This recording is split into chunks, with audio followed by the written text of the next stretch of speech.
Dando continuidade aos estudos que nós estamos fazendo a respeito de fé, onde pegamos como base o livro de Hebreus, o capítulo 10, versículo 38, que diz: o justo viverá pela fé.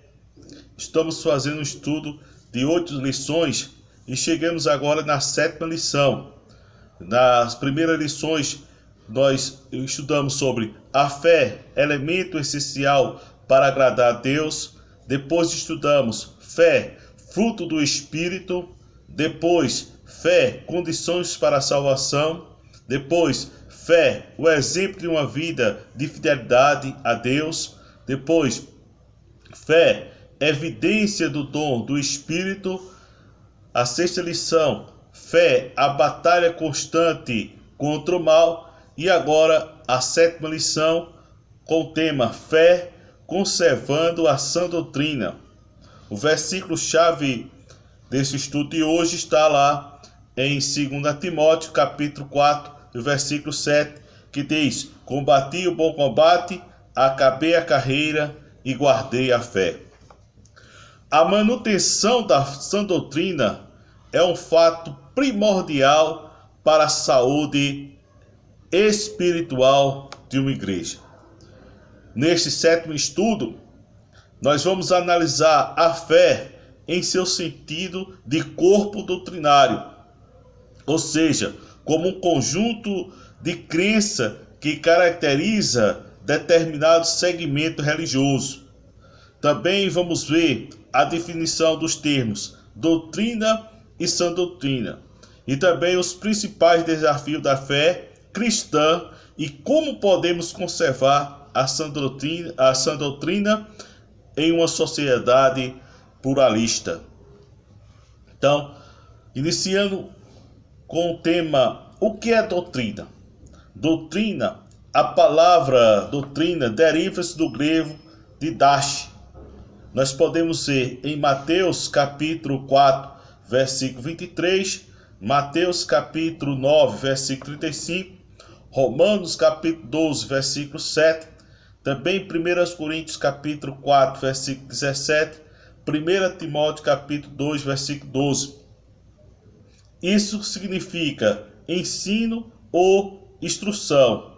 Seu sinônimo comum é didacalia, que também podemos ver em Mateus capítulo 15, versículo 9, Marcos 7, 7, Efésios 4, 14, também Colossenses 2, 22, 1 Timóteo 1, 10, 2 Timóteo 4, 3 e também Tito 1, 9.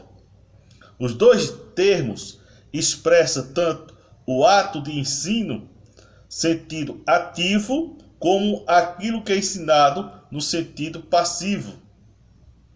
Definimos a doutrina bíblica como um conjunto de ensinamento que trata a fé cristã ortodoxa como o objetivo de instrução no caminho que devemos trilhar. Para bem servir ao reino de Deus e alcançarmos o bem maior, que é a salvação da alma, conforme 1 Timóteo capítulo 4, versículo 16, desde os primórdios, a igreja foi caracterizada pela perseverança na doutrina, conforme Atos dos Apóstolos, capítulo 2, versículo 42. Pois está edificada sobre o fundamento dos apóstolos e profeta, sendo ele mesmo Cristo a pedra angular, ou a pedra angular, conforme está lá em Efésios capítulo 2 e o versículo 20, a parte B. Quando falamos de sã doutrina, a expressão vem do grego, que quer dizer, como disse o apóstolo Paulo, utiliza o termo sã no grego ugiano.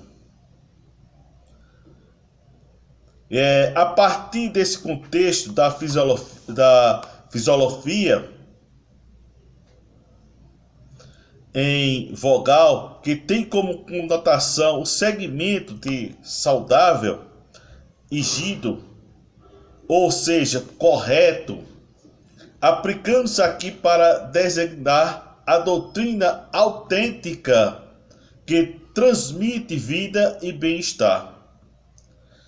Esse bem-estar espiritual, que é expressão encontrada exclusivamente nas epístolas pastorais, conforme está esta sã doutrina em 2 Timóteo capítulo 4, versículo 3, Tito 1,9, também Tito 2,1. E são palavras, conforme 1 Timóteo capítulo 6, 3, 2 Timóteo 1,13, também Tito 1,13 e Tito 2, versículo 2, versículo 8. Paulo queria enfatizar o ensino ortodoxo em detrimento dos ensinos heréticos dos falsos mestres da sua época. Portanto, a igreja do primeiro século já sofria terríveis ataques contra a sua unidade doutrinária, conforme podemos citar Mateus capítulo 24, 11, também Marcos 13, 21 e 22, 1 Timóteo 4, versículo 1 a 3, 2 Timóteo 3, 2, 2 Pedro capítulo 2, versículo 1 e também o versículo 12, e o livro de Judas, que é um capítulo só, né, no versículo 3 e o versículo 6. Também podemos ver que a sociedade relativista a fé sob ataque. A definição de sociedade pós-moderna.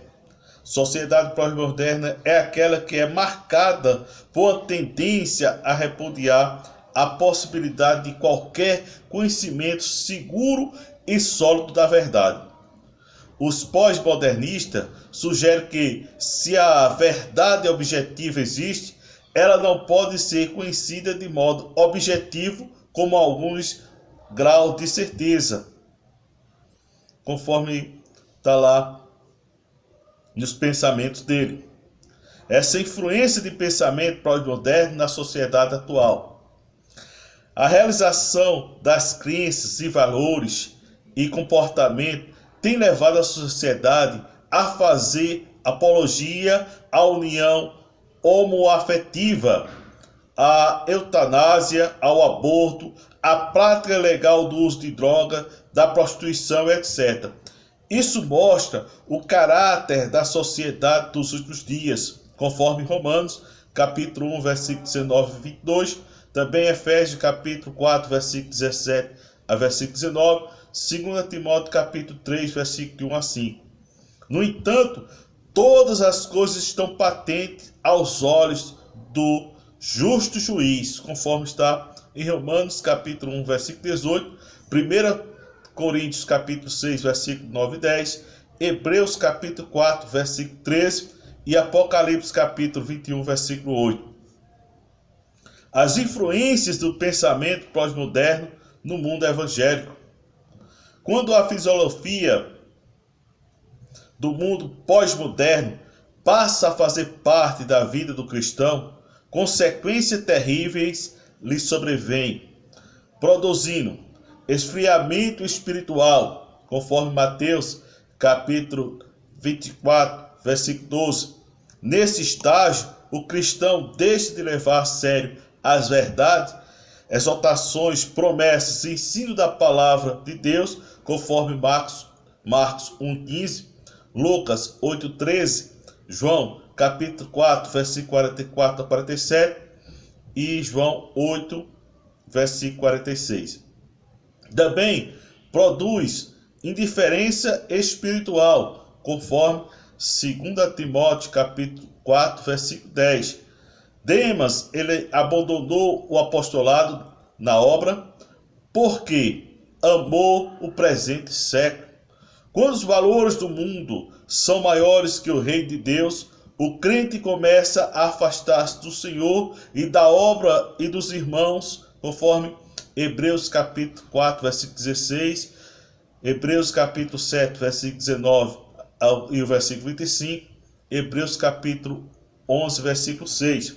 Nós vemos aqui, meus amados irmãos, que muitos têm deixado a obra do Senhor, têm deixado o caminho do Senhor, têm enveredado por outros caminhos, porque os valores do mundo, as coisas atrativas do mundo têm levado, têm seduzido muitos a querer viver uma vida contrária à sã doutrina da palavra de Deus.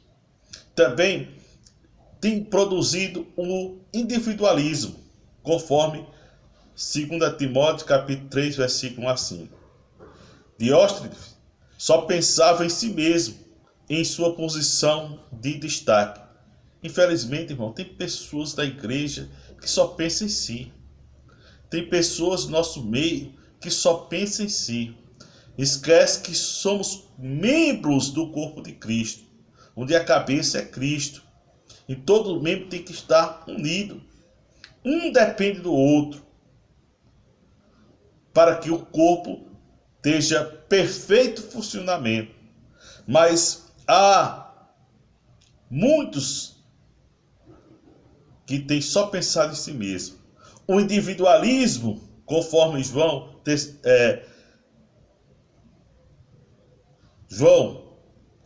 terceira epístola de João, capítulo 9, versículo 10 e 11, vai dizer que o individualismo vai de encontro à comunhão, à união e à unidade, que são palavras-chave da dinâmica do Reino de Deus no corpo de Cristo. Veja o Salmo 133. Tão bom e consolável é que os irmãos vivam em união. João capítulo 17, quando Jesus fala ali da unidade. Atos capítulo 2, versículo 42 a 46. 2 Coríntios capítulo 13, versículo 13. Medite nesses versículos. Não seja individualista. Pense no corpo de Cristo, pense na igreja. Tire esse ego seu e seja mais servo. E também tem produzido adesão aos falsos ensinos, garantindo a apostasia, conforme está lá em 2 Timóteo capítulo 4, versículo 1. Os falsos mestres sempre estiveram presentes na história do povo de Deus. Em pelo menos 14 ocasiões, o Senhor Jesus advertiu os discípulos acerca deles. Vamos citar alguns. Mateus capítulo 7, versículo 15. Mateus capítulo 16, versículo 6 e o versículo 11. Marcos capítulo 8, versículo 15. Também Marcos capítulo 12, versículo 38 ao versículo 40. Todos os escritores do Novo Testamento abordaram em um outro momento a questão dos falsos ensinos no meio da igreja. O Senhor Jesus elogiou aqueles que reiteradamente removeram do seu seio os falsos mestres, conforme Apocalipse capítulo 2, versículo 2, Apocalipse 2, versículo 6 e o versículo 9 também. Os falsos mestres também estavam causando problema nas epístolas pastorais, conforme está em 1 Timóteo capítulo 1, versículo 3 a 7, 1 Timóteo capítulo 4, versículo 1 a 5, 1 Timóteo capítulo 6, versículo 3 a 10, 2 Timóteo capítulo 4, versículo 3 a 5, também Tito capítulo 1, versículo 10 a 16 e também Tito capítulo 3, versículo 9 a 11. Como conservar a sã doutrina no presente século? Como devemos conservar? Diante do descaso apresentado, podemos ver algumas orientações para a conservação da sã doutrina. Primeiro, manter a palavra de Deus em primazia e perseverar na doutrina dos apóstolos, conforme Atos capítulo 2, versículo 42. A palavra é o referencial para a conservação da sã doutrina, conforme Atos capítulo 5, versículo 32, versículo 42, Atos capítulo 6, versículo 2 e o versículo 7, também o versículo 11, Atos capítulo 8, versículo 14, Atos capítulo 12, versículo 24, também Atos capítulo 13, versículo 5, também Atos capítulo 12, versículos 5 e 7, e também o versículo 26 e o versículo 44. Também, para conservar essa doutrina no presente século, viveu uma vida de santidade. Santidade sempre foi o projeto original de Deus para um povo que se chama pelo seu nome. Conforme Romanos capítulo 6, versículo 19, versículo 22, Romanos 12, 1, 1 Coríntios 1, 30, 1 Coríntios 6, 11, 1 Tessalonicenses capítulo 4, versículo 3 a 7, 2 Tessalonicenses 4, 13, 1 Timóteo capítulo 2, versículo 15, 2 Timóteo capítulo 2, versículo 21. Também, para conservar essa doutrina no presente século, também temos que atentar que a discórdia da sã doutrina é uma característica do falso mestre. Conforme 1 Timóteo capítulo 1, versículo 3 a 5, a 7, 1 Timóteo capítulo 4, versículo 1 a 5, 1 Timóteo capítulo 6, versículo 3 a 10, 2 Timóteo capítulo 4, versículo 3, também Tito capítulo 1, versículo 10 ao versículo 16, e também Tito capítulo 3, versículo 9 e 11.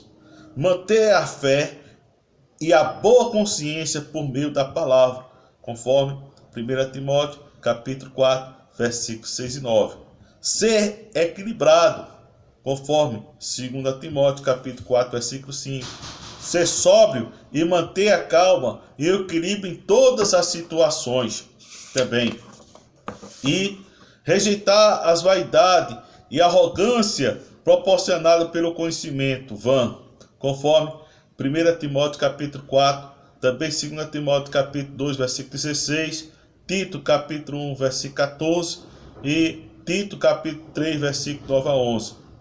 Manter o padrão das sãs palavras, conforme recebemos de nossos líderes, conforme 2 Timóteo capítulo 1, versículo 12, versículo 13, 2 Timóteo capítulo 3, versículo 10, 2 Timóteo capítulo 2, versículo 2 e também 2 Timóteo capítulo 3, versículo 10 e 14. Como cooperador de Cristo, devemos reproduzir o que aprendemos de nosso líder, mantendo o modelo do padrão do ensino e da formação ministerial.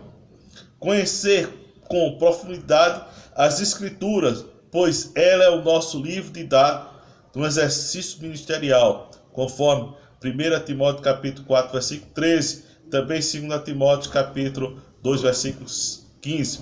Cumprir seu papel na evangelização e missões, conforme Atos capítulo 2, versículo 14, também Atos capítulo 3, versículo 12, Atos capítulo 8, versículo 4, Atos capítulo 8, versículo 4, 12 e 26, também Atos capítulo 10, versículo 17 a 35.